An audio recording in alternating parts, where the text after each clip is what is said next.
Capítulo 12. Do que contou um cabreiro aos que estavam com Dom Quixote.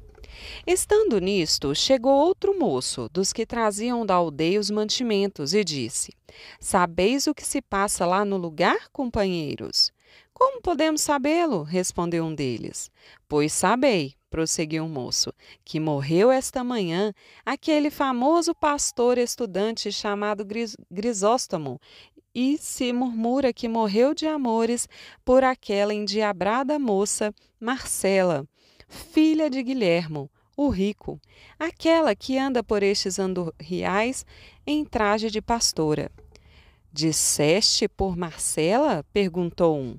Por ela mesmo, respondeu o cabreiro. E o mais interessante é que, no testamento, mandou que o enterrassem no campo, como se fosse um mouro, e que fosse ao pé do penhasco onde está a fonte do sobreiro. Porque, segundo corre a fama e se conta que ele mesmo disse, foi ali que a viu pela primeira vez. Ordenou também outras coisas tais que os padres do povoado dizem que não se podem cumprir, nem fica bem que se cumpram, pois parecem coisa de gentio. E a tudo responde seu grande amigo Ambrósio, o estudante, que também se vestiu de pastor como ele, que tudo se haverá de cumprir, sem nada faltar, tal como ordenou Crisóstomo. Com isso, anda o povoado em alvoroço, mas, ao que diz, no fim de contas, se há de fazer o que querem Ambrósio e todos os pastores seus amigos, e amanhã ele será enterrado com grande pompa no local do qual já falei. Tenho para mim que há de ser coisa digna de ser vista. Pelo menos eu não deixarei de vê-la, ainda que soubesse que não regressaria amanhã à aldeia. Todos faremos o mesmo, responderam os cabreiros, e tiraremos a sorte, para ver quem há de ficar guardando todas as cabras. Dizes bem, Pedro, falou um deles, mas não será preciso tomar essa providência, pois eu ficarei por todos. Não vás pensar que o faço por virtude, ou porque não tenha curiosidade, mas é porque não me deixa andar o graveto que me estrepou este pé outro dia. Mesmo assim te agradecemos, respondeu Pedro. E tendo Dom Quixote pedido a Pedro que lhe dissesse quem era o morto e que pastora era aquela, respondeu-lhe o cabreiro que a única coisa que sabia era a de ser o morto um fidalgo rico, morador num lugar daquelas serras, e que estudara muitos anos em Salamanca, ao cabo dos quais voltara à terra natal com fama de muito sábio e muito lido. Diziam principalmente que conhecia a ciência das estrelas e daquilo que fazem, além, no céu, o sol e a lua, visto que, pontualmente, previa os eclipses do sol e da lua. Chama-se eclipse, amigo, e não crips, o obscurecimento desses dois lunares maiores, corrigiu Dom Quixote. Mas Pedro, sem dar tento a ninharias, prosseguiu seu relato, dizendo: Também adivinhava quando o ano havia de ser abundante ou estel. Estéreo, quereis dizer, amigo, disse Dom Quixote. Estéreo ou estel, respondeu Pedro. Tudo vem a dar no mesmo. E digo que, por causa dessas coisas que ele anunciava, seu pai e seus amigos, que lhe davam crédito, se tornaram muito ricos, porque faziam o que lhes aconselhava. Semeai este ano cevada, e não trigo. Neste, podeis semear grão de bico. Cevada, não. O ano que vem será de fartura de azeite, mas nos 3 anos seguintes não se terá nenhuma gota. Essa ciência se chama astrologia, disse Dom Quixote. Não sei como se chama, replicou Pedro, mas sei que ele sabia tudo isso e muito mais. Finalmente, não se tinham passado muitos meses depois que viera de Salamanca, quando, certo dia, apareceu vestido de pastor com cajado e pelico, tendo abandonado as vestes compridas que antes usava como estudante, o mesmo tendo feito outro grande amigo seu, chamado Ambrósio, que fora seu companheiro de estudos. Ia me esquecendo de dizer que Grisóstomo, o defunto, era um grande compositor de coplas, tanto assim que era ele quem fazia os violoncetes para a noite de Natal e os autos para o Dia do Corpo de Deus, que eram representados pelos moços do nosso povoado, e todos os achavam excelentes. Quando os do lugar viram de repente os dois estudantes vestidos de pastores, ficaram admirados, sem poderem adivinhar a causa que os movera a tão extravagante mudança. Nessa ocasião, já tinha morrido o pai do nosso Crisóstomo, que herdou um grande cabedal, tanto em móveis como em bens de raiz, e não pequena quantidade de gado graúdo e miúdo, além de muito dinheiro. De tudo isso ficou o moço senhor absoluto e, na verdade, bem o merecia, pois era muito bom companheiro, caricativo, amigo de bons, e tinha um rosto que, benza o Deus. Depois se veio a saber que mudara de trajo tão somente para poder andar por estes despovoados atrás daquela pastora Marcela, que o nosso rapaz já antes mencionou, e da qual o pobre defunto do Crisóstomo se tinha enamorado. E agora quero vos dizer, porque é bom que saibais quem é essa jovem, quem sabe, ou talvez quem não sabe, não tenhais nunca ouvido semelhante coisa em todos os dias da vossa vida, ainda que vivais mais anos do que sarna. Dizeis Sara, corrigiu Dom Quixote, não podendo suportar a troca de palavras do cabreiro. Vida longa tem a sarna, respondeu Pedro, mas se me haveis, Senhor, de andar corrigindo as palavras a cada passo, não acabaremos em um ano. Perdoai, amigo, disse Dom Quixote, mas foi por haver tanta diferença entre sarna e Sara que vos corrigi. Todavia, respondestes muito bem, porque hoje vivi mais a sarna do que a Sara. Prossegui, pois, com vossa história, que em mais nada vos interromperei. Digo, então, Senhor meu da minha alma, prosseguiu o cabreiro, que houve em nossa aldeia um lavrador ainda mais rico que o pai de Crisóstomo, e que se chamava Guilhermo, a quem Deus concedeu, além das muitas e grandes riquezas, uma filha, de cujo parto morreu a mãe, que foi a mais honrada mulher que jamais viveu em todos esses contornos. Parece-me até que ainda a estou vendo, com aquela cara que trazia o sol de um lado e a lua de outro. Era, acima de tudo, trabalhadeira e amiga dos pobres, razão pela qual acho que sua alma deve andar, por estas horas, gozando a Deus no outro mundo.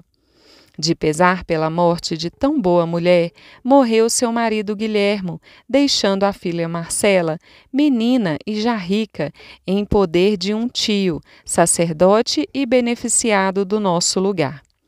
Cresceu a menina tão bela que nos fazia lembrar a beleza da mãe, que a teve muito grande, e até se dizia que nisto haveria de exceder a mãe. E assim foi que, quando chegou à idade dos 14 aos 15 anos, ninguém a mirava sem bendizer a Deus, que tão formosa a criara, e quase todos se sentiam enamorados e perdidos por ela. Guardava-o o tio com muito recato e recolhimento. Mas, apesar de tudo, se estendeu de tal maneira a fama da sua grande formosura que, não só por isso, como também por suas muitas riquezas, era rogado, solicitado e importunado o tio, tanto pelos rapazes do nosso povoado, como pelos de muitas léguas ao redor, das melhores famílias que a queriam por mulher. Ele, porém, que é um bom cristão às direitas, embora quisesse logo casar a sobrinha, visto que já tinha idade, não quis fazê-lo sem que ela o consentisse. Indiferente aos lucros e vantagens que lhe adviriam da tutela dos bens da moça, se lhe protelasse o casamento. E garanto-lhe que se murmurava tal coisa em mais de um grupinho do povoado. Em louvor do bom sacerdote, pois quero que saibais, senhor andante, que, nesses lugares pequenos, de tudo se trata e de tudo se murmura, Assim, tende para vós, como eu tenho para mim, que devia ser demasiadamente bom o clérigo que não dava motivo a seus fregueses, senão de falarem bem dele, especialmente quando em sua própria aldeia. Isso é verdade, disse Dom Quixote. E segui adiante, que a narrativa está ótima, e vós, meu bom Pedro, a relatais com bastante graça. Que não me falte a do Senhor, que é a que vem ao caso. E, quanto ao resto, sabei que, embora levasse o tio a sobrinha as várias propostas e lhe gabasse as qualidades de cada pretendente, dos muitos que pediam a mão da jovem, instando com ela para que se casasse e escolhesse um a seu gosto, jamais ouviu outra resposta dela, senão a de que, por enquanto, não queria casar. Porquanto, sendo ainda tão nova, não se sentia capaz de poder levar a carga do matrimônio.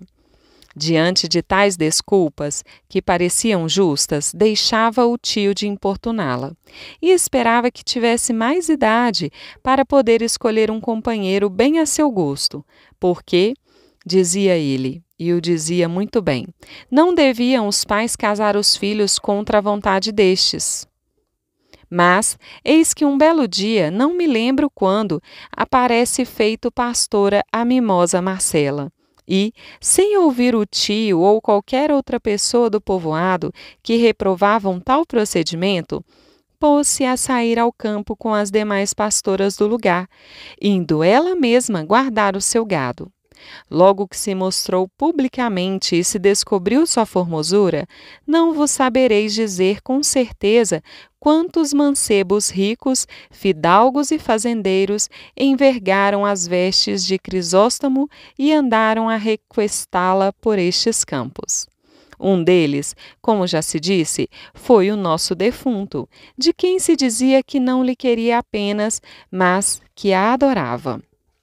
E não se pense que, por levar vida tão livre, tão solta e de tão pouco ou nenhum recolhimento, tenha Marcela dado indícios, nem por sobra, de qualquer ação que viesse a macular sua honestidade e recato. Antes, é tanta e tal a vigilância com que zela por sua honra, que, de quantos a servem e solicitam, ninguém se gabou, nem verdadeiramente se poderia gabar, de lhe ter dado a menor esperança de alcançar o que desejava.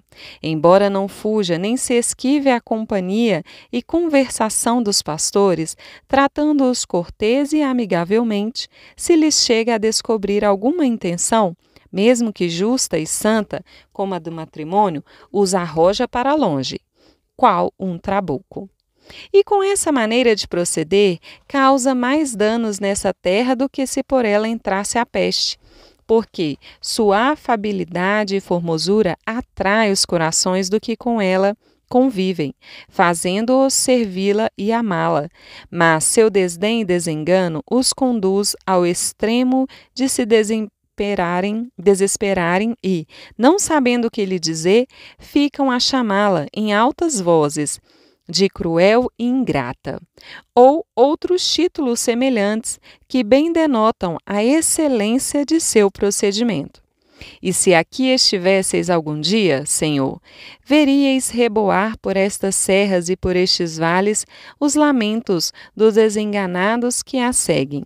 Não muito longe daqui, há um sítio onde se vêem quase 2 dúzias de altas faias, não havendo nenhuma que não tenha gravado na casca lisa o nome de Marcela, tendo umas delas, por cima do nome da moça, gravada uma coroa, como se mais claramente quisesse dizer o enamorado que Marcela a mereceria, por ser além de toda a formosura humana.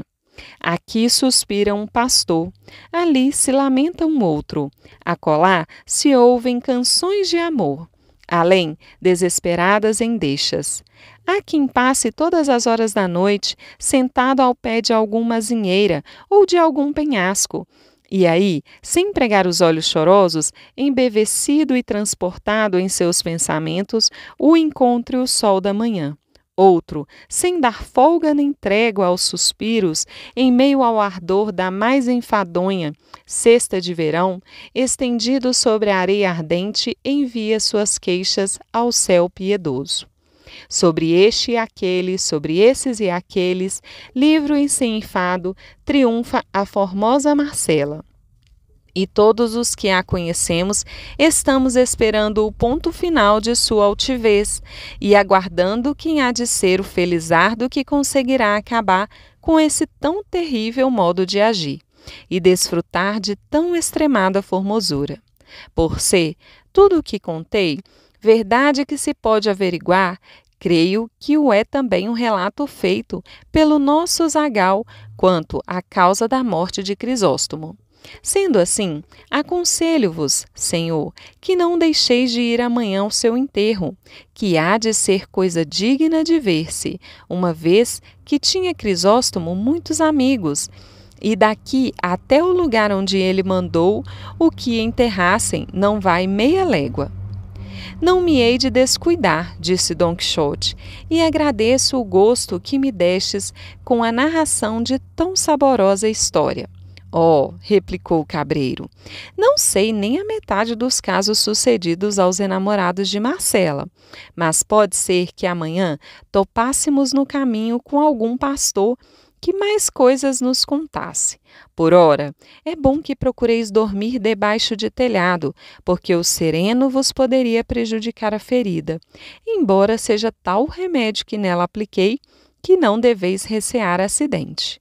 Sancho Pança, que já encaminhara ao diabo o palavrório do cabreiro, sugeriu que o amo fosse dormir na choça de Pedro.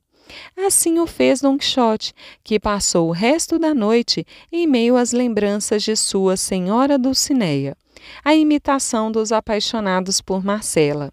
Acomodou-se Sancho Pança entre o Rocinante e seu jumento, e assim dormiu, não como enamorado desfavorecido, mas como um homem moído a coices.